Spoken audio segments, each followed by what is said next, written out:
جی پنجاب میں پری مونسون بارشوں کا سلسلہ آج سے شروع ہو گیا ہے اور پنجاب کے وسطی اور بالائی علاقوں کے اندر یہ بارشیں ہوئی ہیں، جبکہ جنوبی علاقوں میں بارش نہیں ریکارڈ کی گئی۔ لاہور کا موسم جو ہے وہ کافی بہتر ہوا ہے اور درجہ حرارت اس وقت 26 ڈگری سینٹی گریڈ ہے، اور یہاں پر جو بارش ریکارڈ کی گئی ہے وہ 41.5 ملی میٹر ریکارڈ کی گئی ہے، اور لوگوں کے اندر ایک خوشگوار حیرت دوڑ گئی ہے، اور یہ بارش کسی نعمت سے کم انہیں نہیں لگ رہی، کیونکہ پچھلے دنوں بے تحاشا گرمی تھی اور تیز دھوپ کی وجہ سے لوگ جو ہے ان کو بڑی دشواریاں ہو رہی تھیں۔ لیکن یہ بھی ہوا ہے کہ بارش کی وجہ سے جہاں سے لوگ بڑے خوش ہیں اور موسم انجوائے کر رہے ہیں، وہاں پر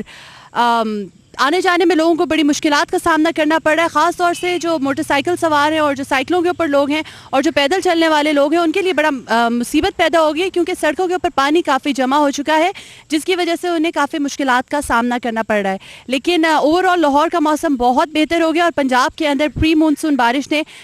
بلا شبہ خوشی کی ایک لہر دوڑا دی ہے۔